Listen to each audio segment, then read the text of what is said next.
लोगों का, सभी अभ्यर्था बंधुओं का इस आज के जो शहादत दिवस है शहीद आजम भगत सिंह, सुखदेव और राजगुरु का, इस अवसर पर हम लोग एक विचार गोष्ठी भी कर रहे हैं। इसमें आप सभी लोगों का सबसे पहले हम स्वागत करते हैं। और अब सभा की कार्यवाही हम लोग जो परिचर्चा की कार्यवाही शुरू करेंगे। हमारे बीच में हमारे यहाँ 7 अप्रैल का चुनाव होने जा रहा है।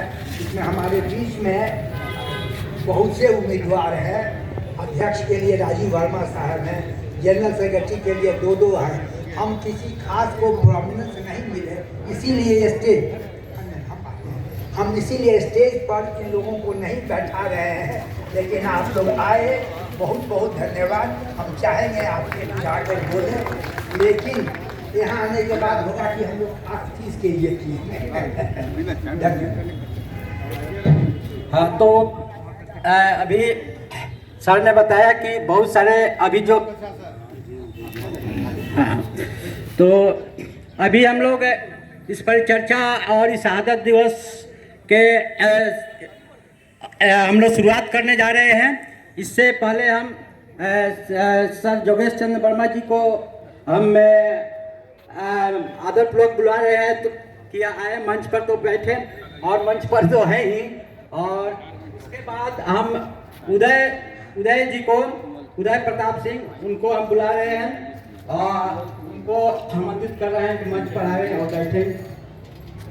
इसके बाद में डॉक्टर राजा राम राय जी को बुलाते हैं और आए और अपना मंच पर ग्रहण करें। मित्रों, जैसा कि आप जानते हैं कि आज 23 मार्च 1931 को ये जो भगत सिंह, राजगुरु और सुखदेव को ब्रिटिश हुकूमत के द्वारा फांसी दे दी गई थी। और आप जानते हैं कि हम लोग जैसा कि भगत सिंह के बारे में, उनके साथियों के बारे में जानते हैं, और एक परसेप्शन है, एक नैरेटिव भी करा गया है कि वो लोग आतंकवादी थे या वो लोग बम दर्शन के वो प्रतिपादक थे। ऐसा नहीं है। हम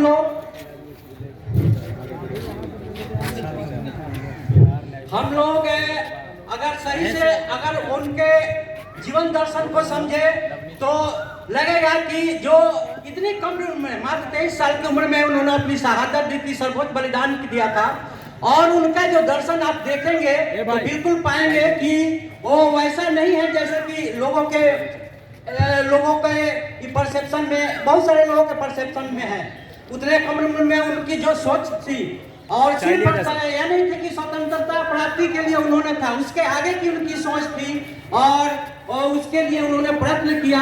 और उनके विचार बहुत सारे, बहुत सारे उन्होंने किताबें लिखी, और जिससे पता चलता है कि वो आदमी अद्भुत है, अविस्मरणीय और कल्पनीय उनमें क्षमता थी।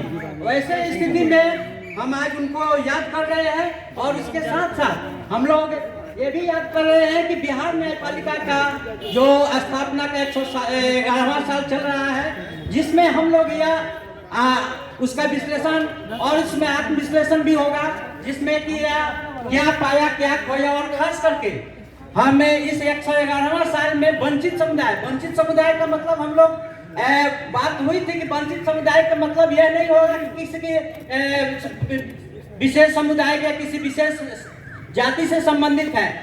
इससे हम लोगों को वंचित समुदाय का मतलब कि इस न्यायपालिका से आज भी वैसे लोग वंचित है जिनको हक और अधिकार नहीं मिला है। उसके लिए हमें आगे के क्या करना है, इस पर हम लोग कुछ बातें रखेंगे।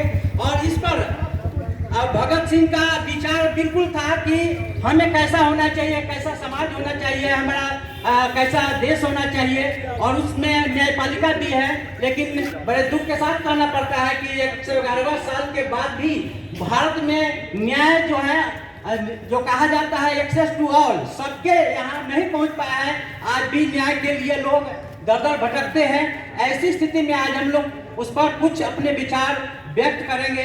और बहुत ही कम समय में, चूंकि हम लोग 4 बजे से शुरू कर रहे हैं, तो जो भी वक्त आएंगे कम समय में, कम शब्दों में, और हम लोग भगत सिंह, उनके साथियों के प्रति श्रद्धांजलि अर्पित करते हुए ये जो विषय रखा गया है बिहार न्याय पे कल का, उस पे अपनी बात को रखेंगे संक्षिप्त में, ताकि हम लोग उसको अच्छे से समझ सके, जितने लोग भी हैं उस पर अपने उस विचार को जान सके।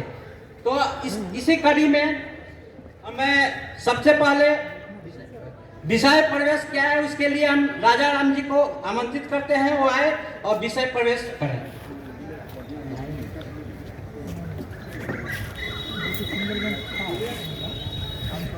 साथियों, भगत सिंह की 92वीं शहादत दिवस, उनको मैं हार्दिक सलामी देता हूँ।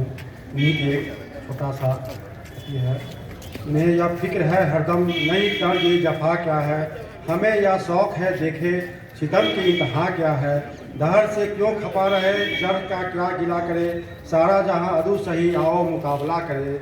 भारत और पाकिस्तान के साझा नायक आधुनिक भारतीय इतिहास, राजनीतिक और सामाजिक चिंतन के कैनवास पर भगत सिंह सबसे शानदार और गौरवशाली क्रांतिकारी सितारों में से एक के रूप में चमकते हैं। वे पहले और बेहतरीन भारतीय क्रांतिकारी और आधुनिक राजनीतिक विचारों में से एक थे। उन्होंने विचारों में क्रांतिकारी प्रतिनिधिवाद को अपनाया और अपने राजनीतिक कार्यों के बिना समझौता किए बिना इसका पालन किया। इनकलाब के प्रति उनकी गहरी प्रतिबद्धता न केवल राजनीतिक बल्कि सामाजिक भी थी। क्यों? वे न केवल भारत को बंधनों से मुक्त करने के लिए क्रांति चाहते थे, बल्कि जाति, पंथ, धर्म और अंधविश्वास की सदियों पुरानी भेदभावपूर्ण प्रथाओं से भी मुक्त करना चाहते थे।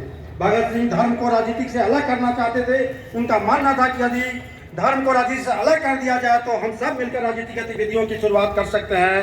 और भले ही धर्म के मामलों में हमारे आपस में कई मतभेद हो, हमें धर्म की संकीर्ण अवधारणा से लड़ना होगा। भगत सिंह एक समाजवादी विचारक थे जो क्रांति की मुख्य ताकतों के रूप में श्रमिकों और किसानों को संगठित करके भारत में सामाजिक क्रांति लाने के बारे में एक स्पष्ट मार्क्सवादी दृष्टिकोण रखते थे। उनका कहना था कि भारत का संघर्ष तब तक जारी रहेगा जब तक मुट्ठी भर शोषक अपने स्वार्थ के लिए आम लोगों के श्रम का शोषण करते रहेंगे। यह बहुत कम मायने रखता है कि यह शोषण विशुद्ध रूप से ब्रिटिश पूंजीपति है या ब्रिटिश और गठबंधन में भारतीय है या यहाँ तक कि विशुद्ध भारतीय।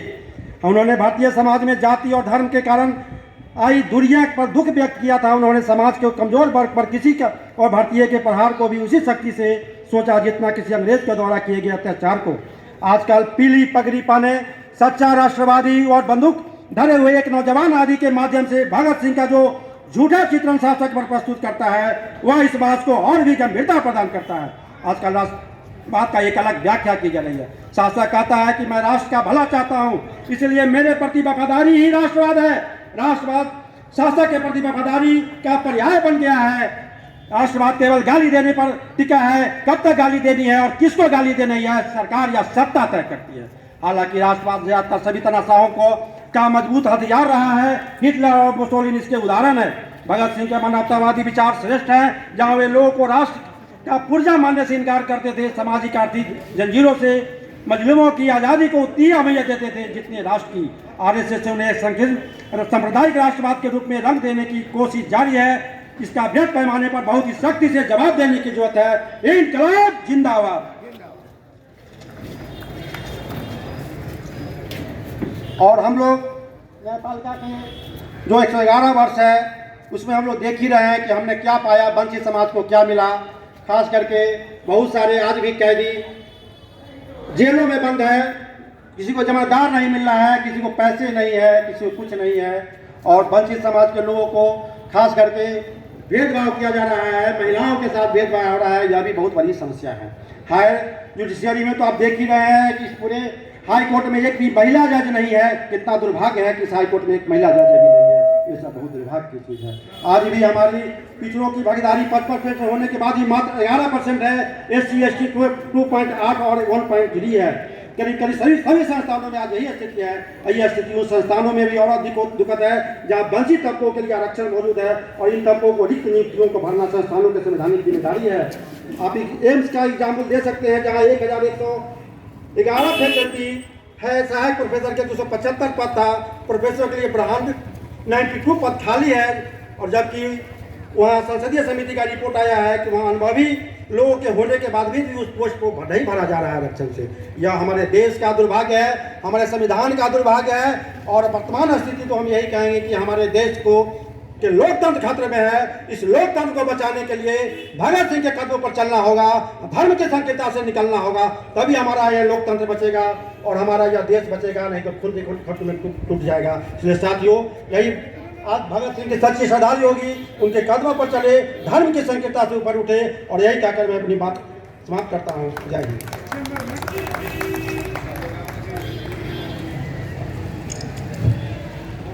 बहुत बहुत धन्यवाद राजा राम जी। अब मैं